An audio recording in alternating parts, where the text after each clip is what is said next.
నిజంగా చెప్తున్నా, చాలా సంతోషంగా చెప్తున్నా నేను. ఈ అన్నలు జర వీడియో మొత్తం చేసి ఒక లైక్ అయితే ఇది సబ్స్క్రైబ్ చేసుకొని అని కోరుతూ వీడియో అయితే చూడు జర. నిజంగా చెప్తున్నా, చాలా సంతోషంగా చెప్తున్నా నేను. మేము కూడా సంతోషంగానే వింటాం.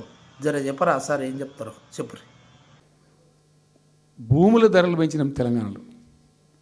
ఎట్లా సార్ కోటాను కోట్ల రూపాయలు దోసి వ్యవసాయం చేసుకునే వాళ్ళ దగ్గర అధిక రేట్లు చూపించి భూములు కొనుక్కోవడం వల్ల భూములకు జాగాలకు రేట్లు పెరిగినాయని మీరు చెప్తావురా సార్? చెప్పురు, ఇంకేం చెప్తారు? ప్రజా ఆస్తులు పెంచినాం, ప్రజా ఆస్తుల యొక్క విలువ పెంచినాం. మరి ఉన్నోనికి ఆస్తులు, మరి లేనోనికి ఎట్లా సార్? ఏ రకంగా అంటారు చెప్పురు జర. 4 ఎకరాల నుండి ధీమాతో ఉండే తెలంగాణలో. నువ్వు 3 ఎకరాలు ఇస్తావని నీకు ఓటు ఎత్తే ఎన్ని వంచినావు సార్? 7 ఎవరోళ్ళకి ఇచ్చినావు సార్? జర చెప్తావు సార్? ఇదే ఆస్తులు బాగా పెరుగుతున్నాయి. నీ అమ్మ మాకు 3 ఎకరాలు వస్తే మేము కూడా కోటీశ్వర్లు అవుతామంటే 1 ఎకరం ఇవ్వకపోతుంది. చెప్పేటప్పుడేమో 2 ఎకరాలు ఉంటే ఎకరం కలుపుతాము, అర్ధ ఎకరం ఉంటే 2.5 కలుపుతాము, 2.5 ఉంటే అర్ధ ఎకరం కలుపుతాము.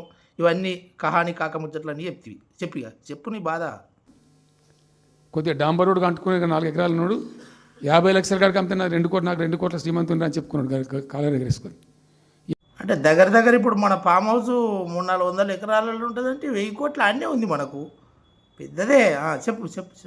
ఇవాళ ఏమైనాయండి భూముల ధరలు? కుప్ప కూలిపోయినాయి. ఇంట్లో అమ్మాయి పెయింట్ ఉంటే ఎకరం అమ్మి చేద్దాం అనుకుంటే కొనే దిక్కులే సార్ అని కళ్ళకు నీళ్ళు పెట్టుకుంటారు ప్రజలు. ఇవాళ ఏమైంది సార్? భూములకు రేట్లు ఏం లేవు. అన్ని పైసలు దాచుకున్న వాళ్ళు అందరు ఫామ్ హౌస్లలో అన్నారు. కొనేటోడు దిక్కు లేడు. ఇక ఆడీడ దోచుదామంటే ఏడ ఏం లేదట. ఆ కొనేటోళ్ళకి కూడా దిక్కు లేదట. అందుకోసమే ఏదో సిప్పలు కొట్లాడినట్టు ఉందట. చెప్పు మరి ఏం చేద్దామంటావు? లేదు, ఒక ఎకరా కూడా అమ్ముడు పోతలేదు, ఇప్పుడు కొంటలేడు. అంటే అమ్మాయిలు పుడితే భూమి అనేది అమ్ముకొని పెళ్ళిళ్ళు చేసుకోవడానికి ఉపయోగపడాలి, కానీ చదువు మంచి విద్య వైద్యం అన్నట్టుగా ఇలాంటివి ఏమి ఉండొద్దు అనేది మీ ఆలోచన సార్? చెప్పు. దిక్కు లేకుండా అమ్ముకుంటే ఇష్టం వచ్చిన అడ్డమైన ధరలకు అమ్ముకోవాలి. ఇదంతా సారు నీ రైతు బంధు పనే అంటారు. ఎందుకంటే చెట్లకు గుట్టలకు వీటన్నిటికీ రైతు బంధు ఇచ్చిన కోట్ల రూపాయలు అట్లనన్నా నీ ఒక 100 ఎకరాలు కొంటే రైతు బందే 1 కోటి 2 కోట్లు వస్తుండే రాబాయి అనే కాడికించి ఇప్పుడు పరిస్థితి అట. ఈ అమ్మాయి ఏం ఏడ ఏం కొన్నా కానీ ఆ రైతు బంధు అవి ఇస్తలేరు రాబాయి, 5 ఎకరాలు 10 ఎకరాలు అంటారు అని కొంటలేరని వింటున్నాం. మరి ఇప్పుడు ఎట్లా అంటావు? మరి ఇప్పుడు తెలంగాణ రాష్ట్రంలో హైదరాబాద్లో ఉన్నటువంటి భూములన్నీ తక్కువ రేటుకి అమ్ముతుండనా, లేకపోతే మీరు వచ్చినాక ఎక్కువ రేటుకి అమ్మి చూపిద్దామని ఆలోచన ఎట్లా సార్ ఈ భూముల ముచ్చట?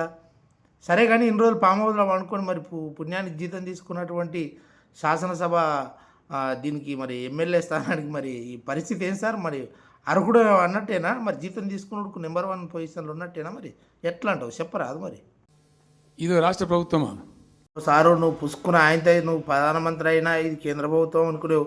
రాష్ట్ర ప్రభుత్వమే. నీ పాడు గిట్ట తయారైనవు. ఇది రాష్ట్ర ప్రభుత్వం కాదా? ఏమందాం మరి దీన్ని? చెప్పరా జర చెప్పు. ప్రభుత్వం ఉందా? ఉన్నది, మనది ఉన్నట్టే ఉన్నది. చెప్పు సార్, ఇంకేమంటావు? నిద్రపోతున్నారా?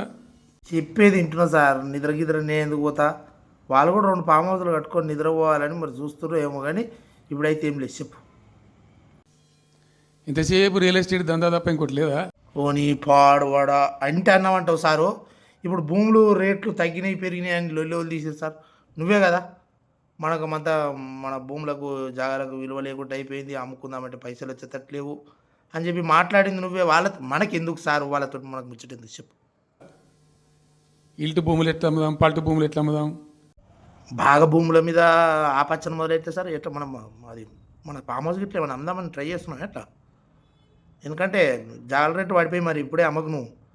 ఆయన ఉన్న జాగాలను అమ్ముతున్నా నిన్ను గెలిపించింది ప్రతిపక్షంలో ఉంచింది ఎందుకు సారు?